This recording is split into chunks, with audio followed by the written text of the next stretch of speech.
The idea of the prospect is to either make you great with him or make you great by moving him. And there's a few teams in the sport that can paper it over with money. And to keep the prospect, again, like sometimes you get burned. Like if the Yankees had this philosophy and said, we're going for it and we're trading Derek Jeter or Mariano Rivera or Andy Pettitte or Jorge Posada or Bernie Williams, there's no dynasty. There is danger, I understand. But like the risk reward thing, the risk is overinflated in our era. Hello and welcome to the Pinstripe Post. My name is Ryan Sampson, the host and producer of the show. You guys don't know, that's the star of the show, Joel Sherman. Today is Tuesday, July 29th. We are 2 days away, Joel, from the MLB Trade Deadline coming to an end. And there's already been a flurry of moves for the Yankees and Mets locally here. We're still waiting for really all the flurry to come in for all these trades. But action started to happen. Joel, since the last time we spoke, the Yankees continue to be in this July struggle and just not playing good baseball. I watched you guys on the show yesterday with Joel and John. Go check out that podcast. Great episode yesterday, giving you guys all the details on everything that's going on, both locally and in Major League Baseball, the trade deadline. But before we get to any of that, as always, how you doing today, Joel? Yeah, just that time of year. This is like 18 to 20-hour work days. It's what we sign up for. No whining. My dad drove a truck for 46 years. I always keep everything in perspective. But just, it's also modern media. Like I'm doing this, I'm the podcast. I'm doing this from up at MLB Network. Used to be trade deadline. I just had to have these fingers working. That was all that mattered.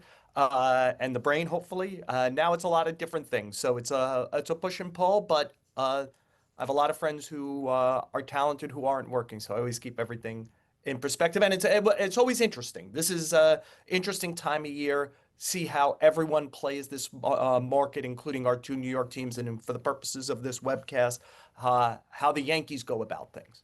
Yeah, you said it perfectly there, Joel. It's definitely an interesting time for the Yanks again. Listen, it's another season where they have completely just fallen apart here in June and July. I know that we've tried to dissect and say, where is this Yankees team? Why do they keep faltering here in the midpoint of the year before the deadline? And it's just a repetitive thing. And I want to start off here, Joel, with again, another loss in division last night to the Rays, another Volpe error, another opportunity to just beat a team that was reeling, the Rays. They just got swept. And the Yankees can't get out of their own way. And it just was it was sluggish last night, it felt like, watching it. What is your stance on what this Yankee squad is as they head into this crucial part of the year as they're trying to figure out how they're going to go the rest of the season? Well, Ryan, you used the word sluggish. It has slug in it. When the Yankees don't slug, they generally don't win. Sunday against the Phillies was the anomaly. They didn't hit a homer. They won a game. It was also an anomaly. Their bullpen pitched great to kind of keep them there and win that game. On Monday night against Tampa Bay, they had a great first inning of great at-bats. They scored 2 runs on bases-loaded walks.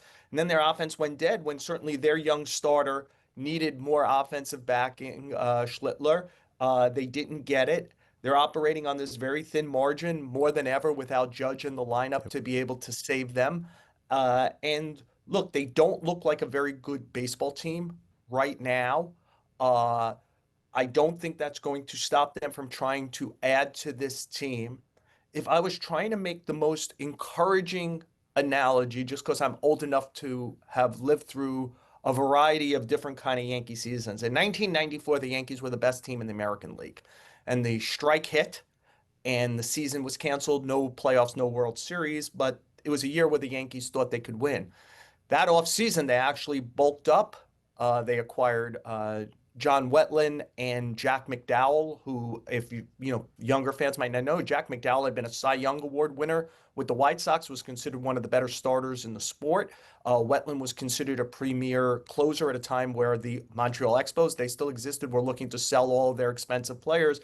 And the Yankees played terribly that year in what would be Buck Showalter's last season through the trade deadline, where they got David Cone. If you watched the game last night, they mentioned last night was the anniversary of Cone being acquired.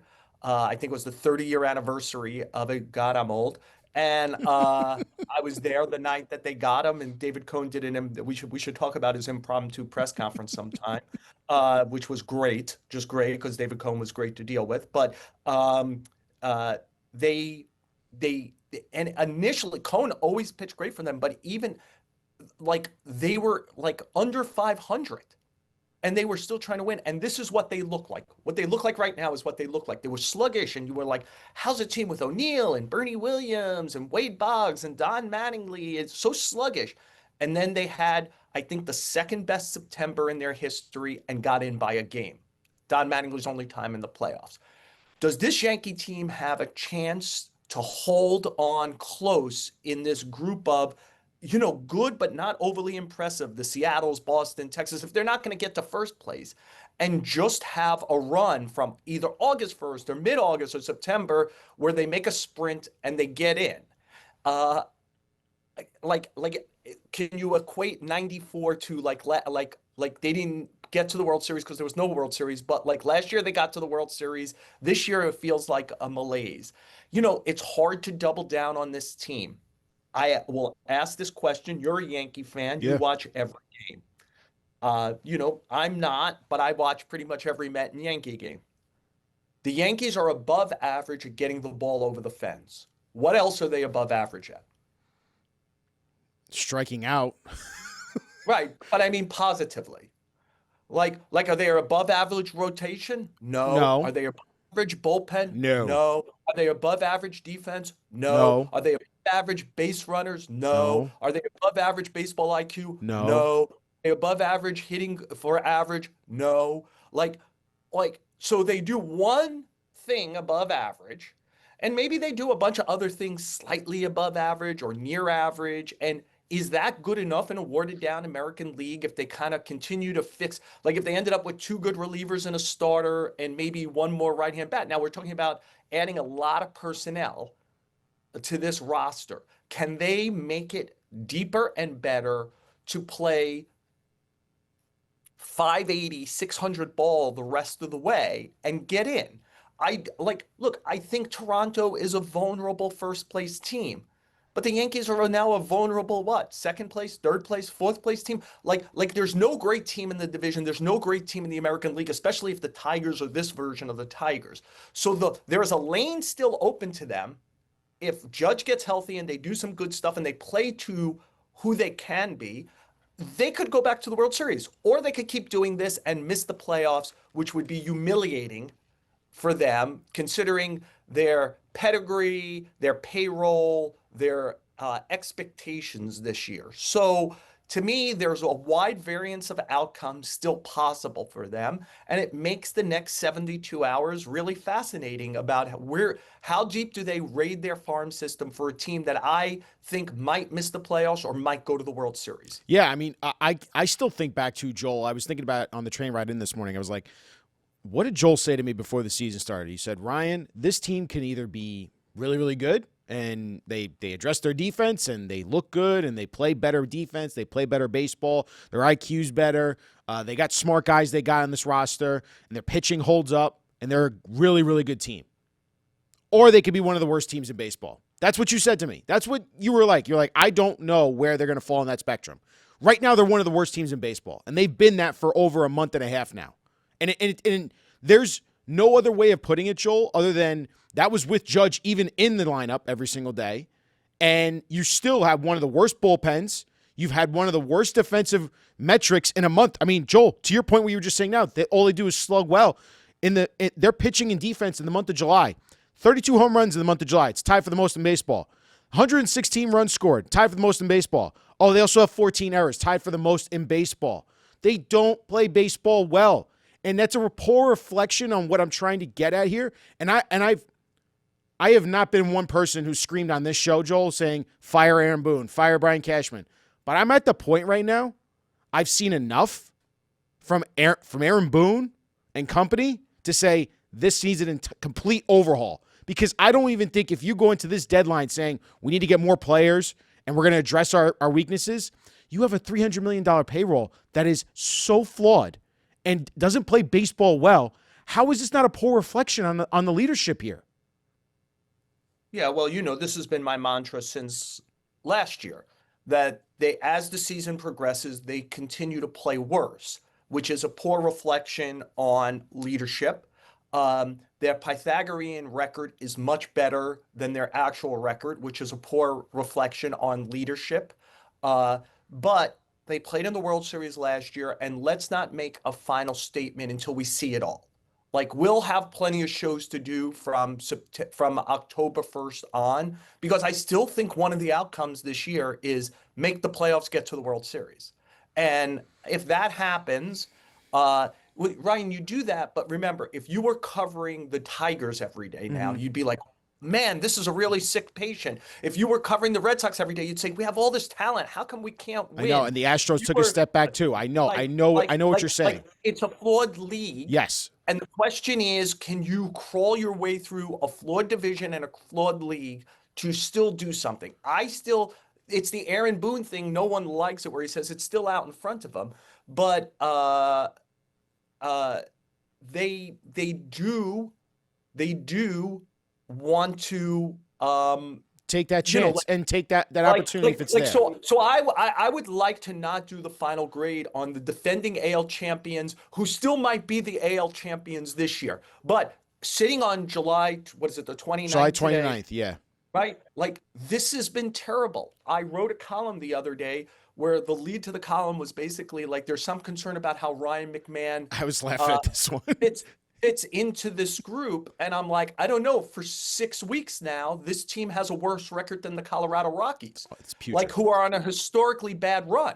They might finish with the worst record in history. The Yankees have played loss for loss and worse than them since June 13th. Yeah. That's over a quarter of a season we're dealing with now. Like, this is not an insignificant period of time that they've played lousy baseball. So I know that this lousy baseball's in them. And like last year, where I kept saying, it's going to raise the bad baseball is going to raise an ugly head, that they have not nipped this in the bud. Sorry for cliche alert. They didn't stop it while it was going on. There'll be a moment in the postseason. Look, there's going to be a moment where Trent Grisham does the cool side thing and the ball clanks off his glove in a big moment. And they'll say, oh, that's how Trent does it when he plays well. And I'm like, but you could fix it. It's the Gleyber Torres side saddling. You could fix it. You have decided not to have that confrontational moment and deal with an issue that you know, if in your baseball soul, is that more important than hitting a home run? It is not. But the idea that you can't do it all seems to me crazy, because when you've watched the outcomes that have happened. There's one World Series championship given out a year. The Yankees had a chance to win it last year, and they played lousy baseball, and they want to talk about, it was a bad game, it was a bad week. That is, forgive my language, utter bullshit. It's utter bullshit. All of the stuff raised its head during the season, and you are either fixing it or condoning it. There is no middle ground in sports. No. You're fixing it or you're condoning it. And when that stuff raises its head and doesn't get fixed, it is possible that some players do not have the capability of concentrating for a whole game or doing it right. Then that's a reflection on management, that you've brought in the wrong kind of player. If those players can be reached, it's a poor reflection on leadership on the field that it's not getting fixed. The Yankees should have it all. You know why? Because they're the Yankees. They're not the Brewers or the Royals or the Pirates, etc. Like, you can actually be judicious if you care to be and do something about it. And this has been a problem for multiple years, and there's nothing that's a worse reflection on leadership is that it gets worse and not better as the season goes along. When you think about, like, the great coaches or managers in any sport, their teams get better as the year goes along. The Yankees are pretty persistently worse as the season goes along. This feels like a continuation from the World Series. That's what it does. That's what this feels like again, Joel. And I know what you're saying, Ryan. They could still make a run in the playoffs, but I'm telling you right now, they could sneak in the wild card, face the AL Central, not the name the Tigers, one of those teams, beat up on them in the first round, and then get eliminated by an actual good baseball team, a team that knows how to play baseball. I'm tired of watching us getting our asses kicked in against the division opponents. It feels So like I every would team in the encourage division you- has actual scouting reports on the Yanks. Run hard, hit the ball at the defenders, make them make the play. That's Yes, the of scouting course. report on them. And by the way, those teams do not think the Yankee lineup is fearsome, even with Judge in it. They think it's a very pitchable lineup. But I do encourage you, go look at what the Rangers did in September of 2023. It looked like they were like one of the worst teams in the sport, and they got their act together and won the World Series. I know it's hard when this is a webcast dedicated to the Yankees and their fans. And you're a fan. And so I'm always trying to talk to you as a non-fan who's trying to look at this from 10,000 feet. Every team plays terrible for some period of the season.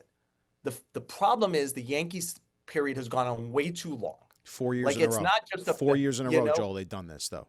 I get it, but I'm telling you, like the Dodgers have just played terrible. The Blue Jays are playing terrible now. The Astros, like everyone. But this is an extent. I'm not trying to alibi for them, but I'm just saying if you went and looked, I encourage any Yankee fan, go look at the 1995 Yankees until September 1st. Like it was under 500 bad, under 500, and it was a 144 game season that year. So for them to get their act together on September 1st and actually get in was a miracle. One of the reasons the miracle took place is the Angels tanked September. So like we don't know. Like maybe the Yankees will get together and the Red Sox and Mariners will tank September and they'll get in and then they'll make a run. It's just like there is a good baseball team within the Yankee roster. Someplace within that roster, there's enough talent in this version of the American League to maybe even catch the Blue Jays and win the division, but certainly to get in and make a run, especially if they do some stuff over the next 72 hours. But I'm not hiding it. I would also say I've watched this version of the Yankees the last 6, 7, we're almost up to 7 weeks. It's about 46 days or so that they've played terribly. That's almost 7 weeks.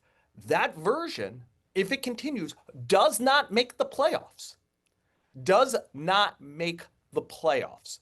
And that should be unacceptable to not just their fan base, but from Hal Steinbrenner down to put this together a year after going to the World Series with their payroll and their ability to do things and not make the playoffs would be an unbelievable reflection. So I'm not alibying. As you know, I don't think anyone who does like stuff in mainstream has been more critical of the team than me I know. since last year. But I also say, look at it from 10,000 feet. There's still a chance to get in, and there's still a chance because the competition is not the 1998 Yankees. Yeah. The competition is the Tiger team we're watching, the Blue Jay team. The Blue Jays, Tigers, and Astros are the division leaders right now. Those are the division leaders 2/3 of the way through the season. Do you see a great team? I don't. No. I see like slightly above average teams. I'm not even sure the Astros are slightly above average. If they don't fix a lot in the next few days, I'm not sure they have the farm system to fix a lot. So everything is by comparison. And the Yankees could get their act together and do this. I keep waiting. Every time they win a game, I think, oh, is this the beginning of? And then they just revert. Yeah. So maybe this patient is never getting healthy, Ryan. Maybe they are revealing themselves fully over these 6+ weeks. But I do think we have to wait a little longer, not because of them, but because of what's surrounding them. Okay. I hear you. You're looking at for the 10,000 foot view of what's surrounding the Yankees. I'm looking at it as a 10,000 foot view of what's going on with this Yankees team 4 years in a row. 4 years in a row of playing bad baseball in the summer and literally crippling themselves into the playoffs and then hoping they could take a shot and a run. And that to me is just unacceptable as a mentality of what I've seen from this organization. That's all I just wanted to point out with you. With that being said, Brian Cashman addressed two holes or two positions of need over the weekend. And we got the news of them trading for Ryan McMahon. They went for McMahon instead of Eugenio Suarez. If you haven't listened to Joel and John's breakdown of why this happened, go listen to it on the show. But Joel, I do want to ask, what do you think of Ryan McMahon and the reason why the Yanks went for him over the prize third base trade target and Eugenio Suarez? I think the Yankees read the market and read it correctly, which was the Diamondbacks were going to use at least the weekend since concluded to determine fully if they were like their owner very much wanted to try like this again, you look at this from across the country and you go, are they crazy? What do you mean? But in Arizona, the owner's like, I don't know, we won 84 games in 2022 and went to the World Right. Series. Can we get to 84, 85, etc.? Across the country, we're like, oh, they should be sellers. They want to give themselves the weekend, and they knew they had kind of a thriving market. Detroit, the Cubs, the Mariners, the Yankees, and that they could wait the weekend and let it go, and that there could be a real bidding war over the last 96, 72 hours. And the Yankees were very, very concerned that they would be in that bidding war, not get Suarez. He'd end up in a Cub, a Tiger, a Mariner, etc. And would suddenly be sitting on Wednesday or Thursday going, we still have Vivas and Peraza as our third baseman. It's not even a AAA platoon. We have to do something. So I think one of the things an experienced general manager does is he tries when he has multiple needs to get on the board. McMahon was a player they've liked throughout a couple of years.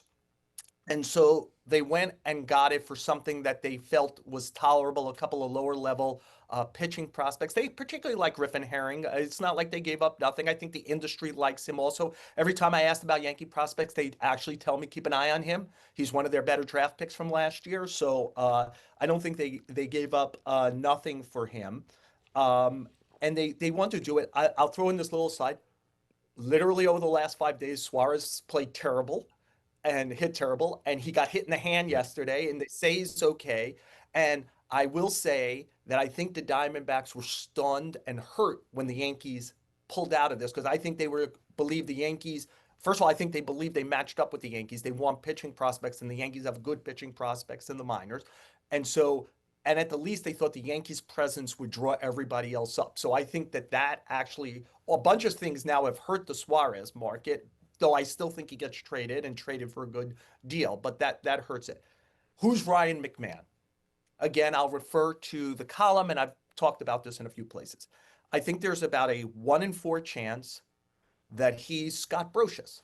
Anybody who remembers Scott Brocious, 1997 Scott Brocious, it's kind of the end of McGuire Canseco. He's a homegrown third baseman, really excellent defender, but he's miscast there because they want him to be like the new number 3 hitter Right. for a terrible team in a terrible environment. And it's all too much for Scott Brocious. And I think he has like about a 55 OPS plus season in 1997. The Yankees have a distressed asset in Kenny Rogers. The A's have a distressed asset in Brocious. They get traded for each other. Brocious comes to the Yankees, and the Yankees say to him, you know that great defense you played in Oakland? We have a core of like a championship team here. Go play the hell out of third, hit 240. Literally anything you do offensively, you're going to hit ninth is going to be gravy. And asking less produced more. Out of the, believe it or not, the pressure was in Oakland, Yeah. not New York, because he needed to be a star in Oakland. In New York, they told him, we got Jeter, we got Bernie Williams, we got Pettit, we got Rivera, we got Clemens. Like, don't be a star, field the hell out of third base and hit 240. By doing that, he turns into an all-star. He turned into the MVP of the World Series that year. He turned into a valuable core member of a 3-time champion in a row, 98, 99, 2000. Ryan McMahon is miscast as a star as a very good fielding third baseman in Colorado, right? Like post Tulowitzki, post Trevor Story, post Matt they're like, you've got to be the third place hitter. Post Nolan Arenado, who was the third baseman. Yeah, with zero protection in that lineup for him as well. Zero protection in a losing environment. Yeah. You've got to be a star. And clearly Ryan McMahon isn't. The Yankees, if you've noticed, I think he hit 8th the first day. It was the first time he had hit that low in a lineup in about 3 or 4 years. They're like, go play the hell out of third base, and everything you give us offense is gravy. And I think if we've watched the first 3 games of Ryan McMahon, you'd be nothing but impressed that he is on a Scott Brocious tear. We need more than 3 games, obviously, but let's see. The other side of that is some version of Joey Gallo, right? Very low batting average, very high strikeout rate, good athlete, good defender, who came from an environment where there was just no winning. Joey in Texas and Ryan McMahon from Colorado. And then they come to this speed, and it's like deer in the headlights. I think those are like the spectrum wide possibilities. I would say the first 3 days have revealed that Ryan McMahon doesn't have deer in the headlight Joey Gallo stuff, which Joey Gallo had from day one as a Yankee. The fact that he's gotten off well, I think is positive. The strikeouts are coming, Yankee fans. Like they don't just disappear. There's going to be some strikeouts, runner on third, one out, no out, coming. But I think he's already shown he will bring defense. And if he is a 2 to 3 WAR player for the Yankees, let's not forget he costs 16 million next year and 16 million the year after. That's a fine expenditure for them. They've had problems at third base, right? Like Josh Donaldson, like there's been problems. If he is slightly above average major league third baseman, which seems like it's in his possibility, that is an affordable contract for the Yankees and a good trade for them. Yeah. And I would say that the initial read, and if you want some inside baseball thing, Joey Gallo, to me, if you remember, there was one person in New York who criticized the Joey Gallo trade. It was me. I killed the trade. I thought I knew a lot about the player. I thought he exacerbated their problems. I thought from talking to people in Texas, there was no chance he was going to handle New York well. Ryan McMahon walked into the clubhouse on day one and literally went to every reporter, shook hands, and said, "What's your name?"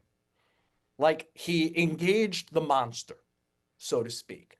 It was not something Joey Gallo was good at. And so I think that this has been in a very discouraging Yankee time. Step one with McMahon has been very encouraging, not just for this year, but for the near future. He's a very good defensive player. Yeah, I mean, you want to talk about black hole, Joel. They were getting a 130, 140, 150 batting average from third base. Giving me 220 is better than that. It's like just and he hasn't shown it yet. He'll pop some balls out at some point. And like you said, I think they're going to keep him in the bottom three of that order. You have to keep him there. Don't put him in the middle. Don't put that pressure on him. Let him slow play and just continue to play great defense. That's all this Yankee squad really needed on that part of the field. I think on this show a lot, Ryan, one of the things I said is, can they get league average? Yeah. Because league average to them would be an increase of magnitude. They were getting about the worst third base play. They didn't have a third baseman. Yeah, they didn't have a third baseman. And it was just like at bats were finding them in big spots. Like the other thing is McMahon has come up in a couple of big spots and had good at bats. Yeah, walks, double. Like he's doing the right thing. Right. It could hardly have been a better 3 days. Yep, I totally agree with you, Joe. It hasn't been a great 3 days for the Yankees. Nope. It's been a first good 3 steps for Ryan McMahon. The strikeouts are calming, Yankee fans. Yeah. I mean, listen, this lineup was always going to strike out a lot, just the way the Yankees build these rosters. Ahmed Rosario, you saw him come in last night, pinch hit, gets a single versus a lefty reliever, does his job. That's what he's supposed to do here. Where do you see him slotting in? Is he just strictly a bench piece, or again, can he play shortstop, Joel? Because the shortstop that's on the Yankees right now is a disaster. So the shortstop, Aaron Boone took him out of the shortstop conversation, and he has not played a lot of shortstop the last few years. The guy you remember from the Mets, who by the way was a questionable shortstop. Yes, I know. Let's not glorify this from his Met days. I don't think he could play shortstop on a regular basis. The Yankees shortstop, to me, I don't think they could solve this. I don't think they want to solve it. Between now and Thursday at 6 p.m. is going to be Anthony Volpe for better. And unfortunately for Yankee fans, it's been a lot of worse recently. Rosario's job the problem is he's not a shortstop and he's not quite the base stealer threat that he was in the past. He has been traded at the trade deadline 3 straight years. He has done that because he has positional flexibility and he can hit lefty pitching. And if he keeps doing that, he'll get traded at every July trade deadline until the day he retires. Because that skill is a extra complementary skill that a contender, if he's on a non-contender, he's going to get traded in July because he'll never cost a lot of money. It will never be a big trade where you got to give up something a lot for him. And he'll come in and probably be somewhat useful. We know New York isn't going to bother him. He played with the Mets for a long time. I think he has a place here. The next time the Yankees face a lefty, does he play left field instead of Dominguez? Does he play third base instead of McMahon? I think that's where he would slot in as a starter. I just think it gives them much more diversity. They're very left-handed. and it gives Aaron Boone some real late game options as far as hitting them, fielding them, running them. Because while he's not a base stealer, he's still above average speed, and it will just give them one more guy that they could do things with. I like the piece. Okay, that's good to know. Um, Dominguez, for all intents, he had 2 hits last night. They did take him out, and Rosario did get the base hits. And I love Dominguez's reaction on the bench. Like, he's cheering for him. He's like, "Hey, let's go." And Dominguez had a nice catch in the gap in left center last night as well. So you see him, he's working. I would like to see him get a long run here, because the other part of this equation now is the Aaron Judge part. But the other day, there's 2 base running I know, mistakes. But I know. I'm just blown away by the lack of savvy on so many of their players. And that it doesn't get much better. And we're treating this like 12-year-olds getting participation trophies. He made a nice play in left field. He still generally is a poor outfielder, especially for his athletic profile. And is he getting better? Yeah. Somebody who's an F student who becomes a D student is getting better. They're still a D student. I'm grasping for straws here, Joel. There's nothing less as positive for me to look at. And also, we have a manager that wants to play buddy-buddy with all these guys and say, "You're doing great no matter what, bud, no matter how much you F up every single day." Joel. Participation trophy managing. Yep. That's what Aaron Boone is, and that's what he's going to continue to be. So, and that's what the Yankees signed up for. Let's talk about the Aaron Judge part of this whole equation, because we haven't really addressed this whole thing. Friday news comes. Saturday news comes after Friday. He plays in the field. He can't throw the ball from the outfield, apparently. After Tuesday last week against the Toronto Blue Jays, throws the ball from right field. You see him wincing at his arm. You don't know what exactly it is. He plays it off. He gets a DH day, the off Thursday. Friday goes in the field. Saturday he's out. Now he's on the IL with a flexor strain, and it's not a UCL tear. Joel, I've seen this picture before. That usually leads to bad news eventually for the player like this, but they're trying to go with the rest and I believe the PRP injection for Aaron Judge. How does this play out? If Judge has to be a DH, Stanton is one of your best hitters. How are you taking him out of the lineup? And we all know that's a bunch of bullshit that Stanton's not going in the outfield. The guy can't run, and he's got tennis elbows. He ain't going to be throwing the ball from the outfield. It's just it's the same thing with this Yankees roster. We're trying to force square pegs into round holes because certain guys can't do certain things, and we have to force them in bad spots, and it makes our team worse overall. What the hell's going to happen here when Judge comes back, if he comes back anytime soon? Yeah, the first thing is when he comes back and if he comes back. That's important. If I were a Yankee fan, what I'd be worried about is Garrett Cole had an elbow thing last year that was overcomable. I think I might have made up a word there. Something that he could overcome. And then it turned into Tommy John this spring. My fear for Judge would be this is something that heals in the short term, but does he have something there that eventually takes him off the field for a year? Because it's Tommy John surgery. I'm always worried whenever I hear anything, forearm, elbow, that's a precursor to something else. The Yankees seem to, I tend to not listen to the Yankees when it comes to injuries. They told me when he was wincing in Toronto, it was nothing. So they're either not good at this or they're full of shit, one or the other. So I'll let them take whichever aisle they want to live in. Are they incompetent or full of shit? I'll write whatever you'd like me to write about you if you're incompetent or full of shit. So they think that this is something that will heal. He'll DH for a bit, continue to build up and go back to right field. I'll believe it when I see it. He's Aaron Judge. So the answer is when he comes back, Aaron Judge is going to do the majority of the DHing. I would assume 8 out of 10 games. Stanton becomes a bench bat because I'm with you. Even if he were game to go out to the outfield, I wouldn't allow it because he'd be suboptimal doing it, and his chance of increasing injury goes up like essentially 100%. So, this was always the problem of pairing Stanton and Judge from 2018 forward, is at some point you might have hit these moments where they both probably need to DH. It built a certain lack of flexibility in your roster, in your lineup. And look, when Stanton plays, Stanton is a good hitter.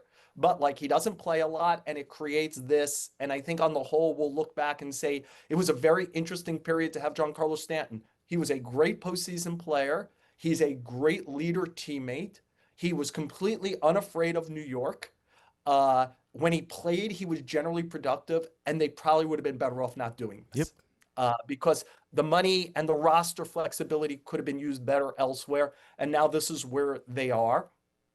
Um, and you'll play Aaron Judge because he's Aaron Judge until he could go back out into the outfield.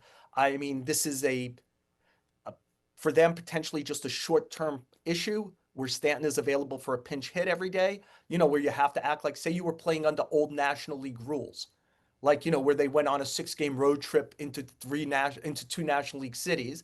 Those would be days where Stanton would have to hit and sit. And by the way, we saw that Yeah. in the past where he would just become a pinch hitter.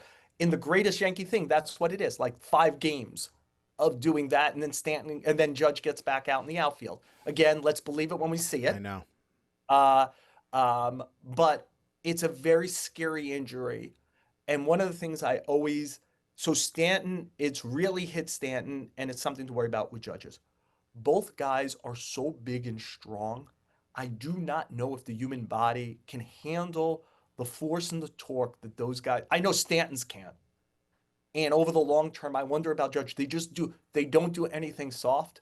Judge has almost been a marvel these last few years after all the injuries, like he actually had stayed healthy for an extended period. I don't think this is about caring. I don't think it's about effort. I don't think it's about training.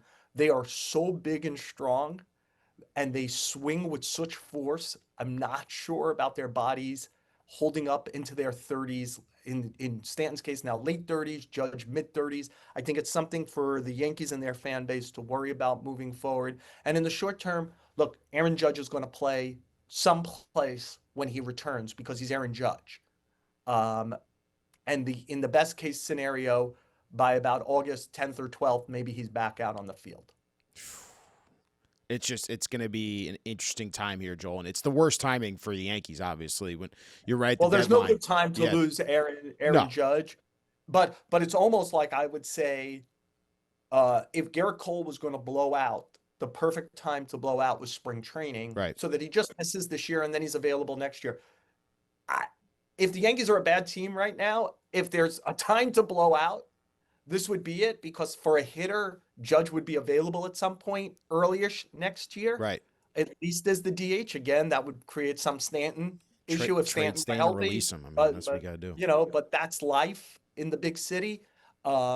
Yeah, I would worry about the big picture there as much as the small picture. Yeah, that's what I'm really focused on, because this year seems like a wash for me as a fan. I know what you're saying, Joel. Like, there's always a chance, but for me, I'm kind of at that point right now as a fan where I'm starting to give up on this season. But there's still a deadline here. But you are probably giving up on the season at this point last year when they had a bad 6 weeks and they went to the World Series. Ryan,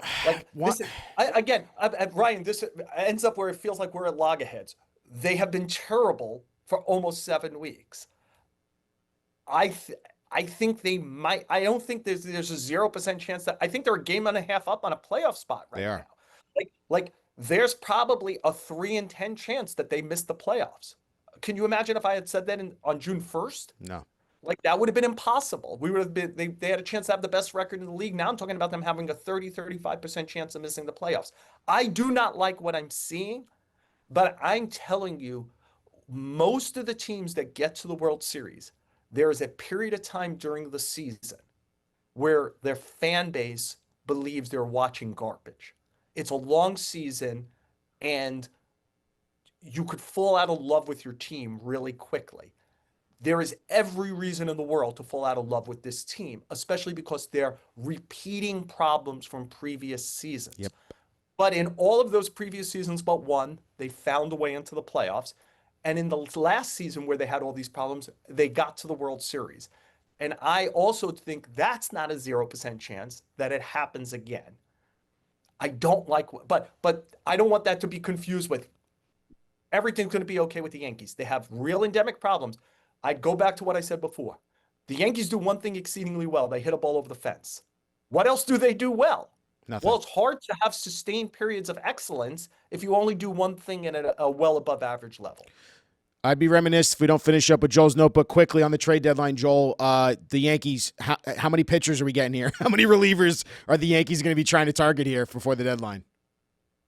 Well, I think they're going to try in this week, and that would mean two relievers and one starter minimum where one of the relievers is left-handed. That's what you want. Does the market do it?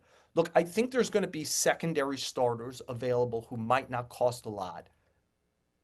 And I'm going to say some names and you're going to make a face, but the question is, does it give you some depth to get through the season and allow Schlittler to go back to AAA for if you have something else happen, a warrant to go to AAA? Like Dustin May is going to be available from the Dodgers. Like he's got a 4.85 ERA. He's kind of a 5-inning pitcher now, but like, could he keep the Yankees in it for 15 to 18 outs? Nestor Cortez is available from Milwaukee. The Yankees have done this. There were times where Nestor Cortez was their best starter. He probably isn't going to cost a lot in this marketplace because he might be a release player if they get to August 1st and they don't trade him. So, like, would he be able to give the Yankees 15 to 18 outs regularly and 3 or 4 runs and hand the ball off with a chance to win? And again, being the key thing, they just create some depth. And they put their better prospects towards getting another relief pitcher or two, understanding that their starting pitching is going to be a 15-out starting group. And so they need some, they'll hope that Fernando Cruz comes back well and Mark Leiter Jr. comes back well. And maybe they'll throw Schlittler into the bullpen to use the big arm late in the year and just try to play tournament baseball on every day where Fried and maybe Rodon aren't starting to try to play that way. So I think I'm not sure they're going to get like is the upside Charlie Morton. It's also possible that the best starters traded between now and Thursday are Charlie Morton, Zach Gallen, who has the second worst ERA in the sport, Sandy Alcantara, who has the worst ERA in the sport, Edward Cabrera, who's hurt all the time, Merrill Kelly, who's good. Like I would try to get Merrill Kelly. I actually think Merrill Kelly's good, but like Dylan Cease, who if you watched the Met game last night, he said I'm having a good year. Like he's up with a pretty high 4 ERA. Like that's who's available. Unless Joe Ryan's being traded. And if Joe Ryan's being traded, the idea that Spencer Jones and Schlittler wouldn't be in that trade is probably ridiculous. Maybe George Lombard would have to be in that trade. It's Joe Ryan. He's a high. I mean, you make a face. Like, here's the thing is, I'll end this on this because I got to go do some television here. Okay. The Yankees have been very protective of their farm system, especially over the last 15 or 20 years. Here's the reality. If they traded every member of their farm system except for Aaron Judge over the last 15 years, it would have been okay. Luis Severino almost won 2 Cy Young Awards out of their system. If they traded him, it would have been okay, right? Gary Sanchez made 2 or 3 All-Star games. If they would have traded him, it would have been okay. Gleyber Torres made like 2 All-Star games. If they would have traded him, it would have been okay. You want the next level? Greg Bird, Clint Frazier, Miguel Andujar, Davy Garcia, etc. As long as they didn't trade Aaron Judge and they traded everybody else, they would have been okay. And the other thing is, they probably would have been okay if they traded Aaron Judge.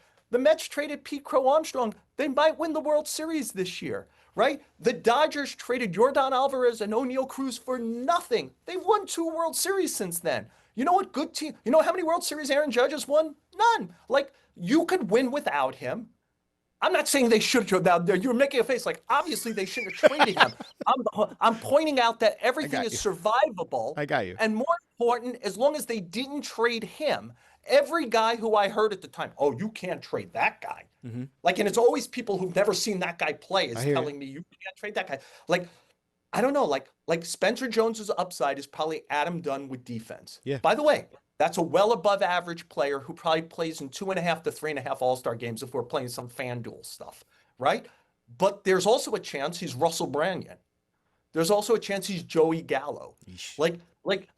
So when people like watch this Homer thing and say you can't trade him, like maybe not. Maybe you can't trade him. But maybe you can. Maybe you could trade George Lombard. Maybe you could trade Schlitter. I mean, the question is this Yankee team worthwhile to trade the best of your thing? But there were years where people yelled at me and said, oh, you can't trade that guy. And I'm like, you could have traded every guy who's not Judge and been okay. By the way, again, Pete Crow Armstrong might win the National League MVP. He's going to finish in the top 5. The Mets might win the World Series without him. They got to beat the Cubs, though, with Crow Armstrong, though. They do. They do. We'll see what happens over time. But like again, Yordan Alvarez has been in MVP contention. Yeah. The Dodgers got Josh Fields for him, right? Like that's an actual thing that happened. Mm-hmm. Josh Hader is an Astro now. They traded him away for nothing, and they won World Series without him.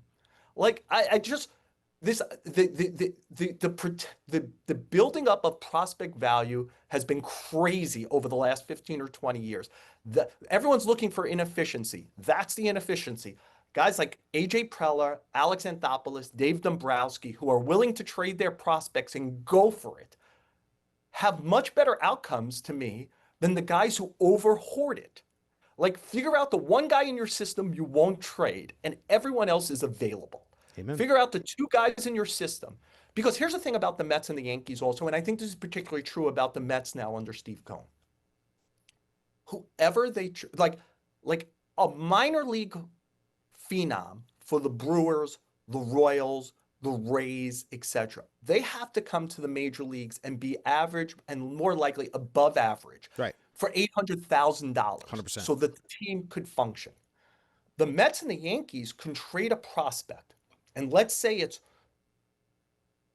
George Lombard. Yeah. How about this? Let's say it's Spencer Jones. Right. The Yankees could sign Kyle Tucker in the offseason. 100%. 100%. Right? Joel. Like the Brewers can't do that. I know. I got you. The Royals can't do that. Like the Yankees and the Mets, the Dodgers, the Cubs, a few teams can paper over it. Yes. And the strength is like the idea of the prospect is to either make you great with him or make you great by moving him.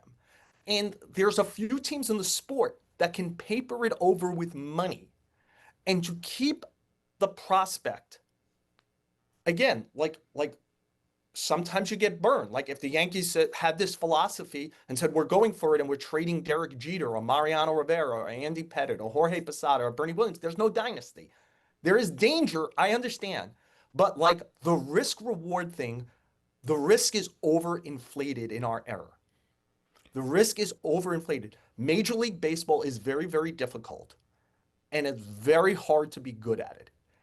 Earlier, at this time, a little earlier last year, at this network, somebody at the network did at a time where the Tigers looked like they were going to be sellers. Well, they were sellers in the deadline, but like Tarek Skubal's a Scott Boras client. He's pitching great. He has an injury history. It felt like, should they maximize him right now? And somebody at the network made a fake trade to the Orioles, where the Orioles gave up a boatload of prospects. And then they turned to me and said, what do you think? And I said, well, I'm hanging up the phone unless Jackson Holliday's in the trade. And the person went, well, you can't put Jackson Holliday in the trade. And I said, well, then I can't put Tarek Skubal in the trade. I go, Jackson Holliday is just a famous name of a famous father right now. Like maybe he'll be a great player. You know what I know Tarek Skubal is? If I put him with Corbin Burns? Yeah. With Corbin Burns, I might get a parade. The last time we got a parade in Baltimore was 1983. Mm-hmm. Like I'm going for the parade. And now Jackson Holliday looks like he's going to be a good player. Is he going to be a great player? The kind of player like 12 months ago you said you wouldn't trade for Tarek Skubal, who might be the best player on the planet? Like right now, Spencer Jones is hitting a homer every 12 minutes. I get it. And he might be Judge. And so therefore, if you trade him, you might have regret. But the Dodgers don't have any regret. You think he's going to be a better player than Yordan Alvarez? Spencer Jones? No. Yeah. Who the Dodgers traded for Josh Fields? Yeah. And won 2 World Series since they did it? Again, like if you're a good organization, you'll overcome anything. And if you're a good organization, you shouldn't overvalue your prospects.